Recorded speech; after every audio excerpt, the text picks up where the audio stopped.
À quoi sert une constitution? À résoudre le problème central de la politique.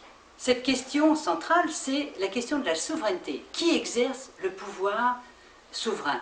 Qu'est-ce que ça veut dire le pouvoir souverain? C'est tout simplement le pouvoir de prendre la décision des institutions et des lois qui vont organiser la vie des gens. C'est important, bien sûr.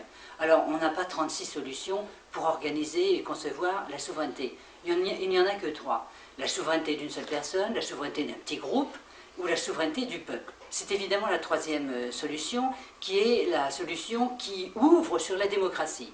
C'est très difficile de construire une démocratie. Pourquoi? Parce qu'il faut que les gens soient eux-mêmes entraînés par la volonté de s'exprimer et de construire une société. Construire une société, ça demande une direction, une volonté personnelle et collective ensemble.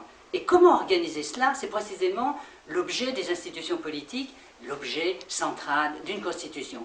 Notre constitution actuelle n'autorise pas le peuple, bien qu'il y ait ce principe énoncé dans le texte de notre constitution, bien que ce soit énoncé, c'est donc pensé, c'est là, mais c'est vidé de son contenu par différentes raisons. Je n'ai pas le temps d'expliciter tout cela, bien sûr, mais je voudrais simplement revenir sur cette question centrale que une constitution bloquée comme la nôtre, elle est bloquée pourquoi? Parce que le président de la République actuelle exerce tous les pouvoirs et il ne laisse aucune latitude aux gens, au peuple, aux citoyens, de pouvoir se faire entendre. Les cris du peuple, on les entend, nous, hein, on les entend, on les voit, les plaintes, les cris, etc., de la montée du chômage, de la misère.